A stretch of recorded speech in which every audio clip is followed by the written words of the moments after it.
Hi, so here we are surrounded by potties and pants today. Pants and wipes and everything. It's got to be done though because it is a massive question with first time mums. When do I do it? How do I do it? I can remember you asking me. I think I've always had a potty around and about the house. Just so I can talk to the kids about it from about 2 with all the boys. And I can remember you seeing one in my kitchen and saying, "Oh my gosh, are you already doing it?" Yeah. Am I supposed to be doing something? And it's frightening to know when and why. And there isn't a when and why, is there? No. It's But I think, like you said, it's good to have them around so kids start to get used to it in the run up. Between us, we've tried everything. Some things our kids have got on with, and some things they haven't. You know, with all the friends that I have with kids, different things work every time. Kids. Katy and I have both found that these cheap potties have worked for us. They've been the easiest thing, and we have tried musical potties, pink potties, colourful potties, and always come back to these being the ones that actually work the best in the end. And stickers is, you know, we're always talking about positive reinforcement, hopefully, you know, being the answer instead of getting to the point where you get cross about stuff. So, you know, with potties, instead of the food treat thing, you know, giving them a sweet every time they get it right, we've always done stickers, and it's why, again, a cheap potty, I've been able to buy a new one for each kid. And then when Tilda came over potty training, we started sticking these Dora stickers onto Ozzy's potty. You know, stickers are really cheap and kids love sticking them on. It's a brilliant reward thing. So yeah, your potty's pretty much covered in stickers. So Tilda's doing really well with her potty training. Yeah, but I mean, she has moved on to the loo pretty much now. But you know, still, and she doesn't ask for stickers anymore. But it really did help us at the beginning. Pants. You will have accidents, simple as that. There will be, well, you won't have accidents, your kids will have accidents. And firstly, it's really important not to tell them off. That's how I feel about it. You don't tell them off when they have a wee or a poo. You just go, "It's okay, darling, we'll clean it up," and we move on. And, you know, I think if you tell them off, they will become fearful of toilet training, and then you've just got yourself in a whole other mess. So pants, cheap ones. Make sure they're cotton though, and I think even Primark and Asda, these are Asda, they all do cotton pants.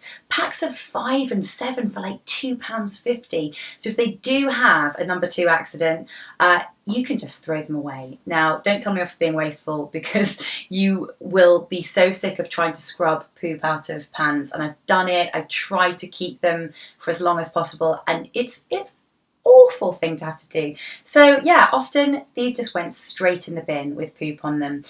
So don't, you know, worry about that. But that's a good tip. And they're actually less wasteful than some of the pull-ups. You know, you've got these great big nappy things that you know aren't very biodegradable anyway. So actually, you know, a pair of cotton pants no worse. is not worse to throw away. Exactly. And you can get these ones. These are the ones that are quite fat. They've got toweling inside them. They're quite a good in-between stage because they can feel the wetness, but it doesn't leak through their clothes quite as quickly. Obviously, a big wee, there ain't nothing stopping that. But they're also quite good to try. Those are from Mother Care. They were a pack of 3. I'll get the price for you. A lot of people do try the pull-up nappies as well. And I mean, we tried them, and they're certainly useful for some things, but my thoughts on it would be, don't try and use the pull-ups to potty train your child, because I don't think that's I know the right way to go. I don't think that's the way to do it. Your child isn't suddenly going to become toilet trained because they've got pull-ups on instead of a nappy. They feel like a nappy until they've weeded them, and then if you treat them like a nappy, you know, and leave them in them they for end too up long, with nappy rash, and you know you actually end up going backwards, because then you have to sort the nappy rash problem out before going back to toilet training. So pull-ups for me are, you know, not an answer to toilet training. I don't know like you said, anybody who good have for when you go out. You've got to do a flight, you know, you've got to go to the shops, and you've already cracked the potty training. That's the crux of it. I think you've got to crack the potty training before you go into pull-ups for the occasions when you have to get out. Now wipes.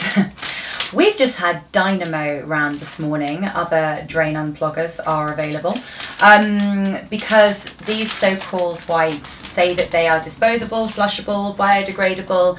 I can tell you that if they are, it's probably weeks before they break down, and they will clog up your drains. Anna's had the Dynamo out, haven't you? So have we, like I said this morning. Mine wasn't for bottom wipey ones, mine was for the surface wipey ones, because I've got 3 boys. So those aren't the flushable ones, are they? But no, you did have the flushable ones. I spent as well. a lot of time cleaning toilet seats and floors in toilets. But do not throw them down the toilet. You can. There's a place for them, and again, it's nice to have something that's got some wetness to be able to wipe off any residual wee. But yeah, that's a big tip. Residual wee. Look, it's poo and wee we're talking about here. Let's not get worried about it. But yeah, buy them fine. Yes, use them, but please don't put them down the loo, because you will end up with a nice big bill on your hands. So this is one of those squishy seated toilet inserts. They don't all have a squishy seat, but this one happens to have one. You put it on your grown-up toilet or lavatory, and it means that they obviously don't fall down the toilet quite so easily. Some kids, Anna's kids, didn't really like them, did they? Tilda did use it, but not that much, to be fair. She's kind of moved straight to the big girls' loo without really wanting to use this that much. It does kind of slip about, which means you can pinch your skin and then you've got a screaming child on your hands, which is a bit of a disaster. It's one of those things that might work for you and it might not. It's up to you whether you want to fork out for something like that. The big thing is waiting till the time is right. Yeah. Whether they're 2 years old, 3 years old, and I've got friends whose children were 4 years old and had to be potty trained to get to school. Yeah. Kids develop so differently. I've got 3 boys, they all potty train at different times. Don't push them to be toilet trained. They might be having a growth spurt, they might be physically developing at the time, they might be having a mental development. Do potty training when they're ready to potty train. And you will know that time. And don't feel pressured because such and such from your, baby group is showing off about the fact that they have a 2-year-old that's already potty trained. Well done them, great. It's another very braggy point. Yeah. If you're that braggy mum, don't do it. Yeah. Definitely, main point is wait till your child is ready. Tilda was 3, so there is no... You do not win Mother of the Year award for having a 2-year-old potty trained. You really don't. You don't get a badge. You don't gain anything from it. You get to boast on Facebook and then everyone thinks you're a... Yeah. I think my second big point would be take the time to do it. We've sat and read books on the potty, had chats about, oh my gosh, all Let them be comfortable, Give them time and... give them your time as well. Yeah. Do not start potty training when you've got the grandparents coming down from Scotland and, shopping trips organised with birthday friends. parties to go to, weddings. Don't do it that week. Do it on a week where you really don't have much planned, when your other kids are in childcare for as much of the time as possible. Do it when you can really focus on your toddler and give them time to crack this. And if the timing's right, summer's good as well. You've always said this to me because they can just they can run around naked. It's easier for them to get undressed and get to the potty in time. Because it's training, holding your bowel till you can get to a toilet. It takes part of the time issue, and they've got to start getting used to that reflex of holding it. Summer is definitely an easier time to do it, but I think. Taking time is really important. I was in the shop the other day and, there was a couple in the aisle next to me and they had to call for assistance for someone to come and mop up their daughter's wee because she'd had an accident in the aisle. Kids have accidents. Yeah, it's going to happen. But it was the conversation that I had to hold myself back. It was one of those moments.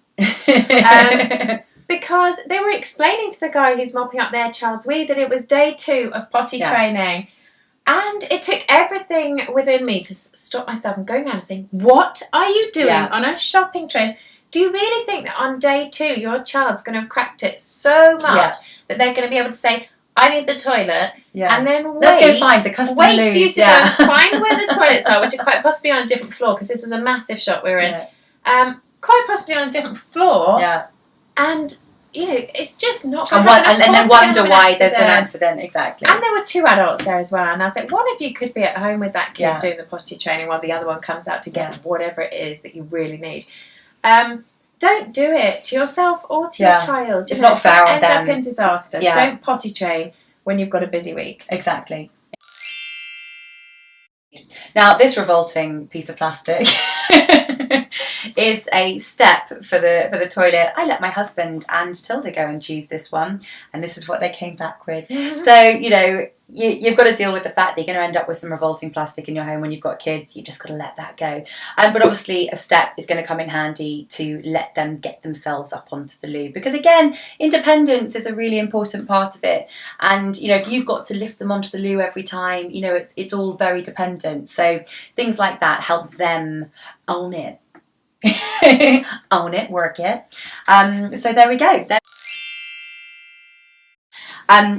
Poo. That's a difficult one. Poo is a much tougher one to get past than wee, which I think is going to be obvious to most people. And it's one of those things that, again, statistically, boys struggle with a lot more than girls do. Girls tend to like things to be clean and tidy, and tend to potty train or toilet train a bit quicker than boys do. And another one of the differences is that boys can really struggle with doing a poo on the toilet. Lots of different reasons for this. One is that obviously most men stand up to wee, so you know, they often would see daddy standing up to wee. It's less normal for them to be watching daddy sit down to do a poo. And they quite often, you know, to them it feels like they're losing something from their body. Yeah. And boys seem to struggle with that a lot more than girls do. And then girls tend to get more upset when they've got poo on them and want it cleaned off very quickly. It's funny, it's quite a tough... It's really normal. And don't panic. Don't think that there's something wrong.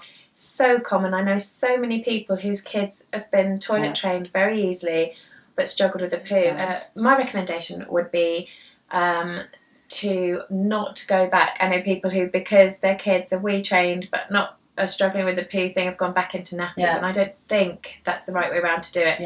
I really think, you know, they've got to be congratulated for cracking the wee thing, and the poo thing will come, but it can take months. We still have the odd accident. Used to run and hide under the sofa, hide behind the curtains, run up to the bathroom upstairs, anywhere. So he knew it was coming, but it just took him a long time to grasp doing it in the toilet. And we did get there eventually, and you will get there eventually. But just be patient, have patience with it. You know, it's not going to happen overnight. But when they do it, you know, we did make a big deal about it. We didn't sort of sing and dance about it, but we just made sure that there was that real, well done, that's really, really great.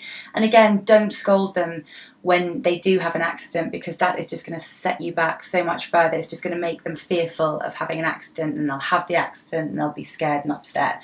And that's too upsetting. That's just awful. So those are some of the things that work for us. We're not saying they're the only way. It's just the tips that we found either did or didn't work. So let us know if you've got any little gems of wisdom. Add them to our Facebook comments or add them below the video here. And good luck. That's the best thing that we can say. And again, don't panic if it doesn't happen in a week. Just take your time.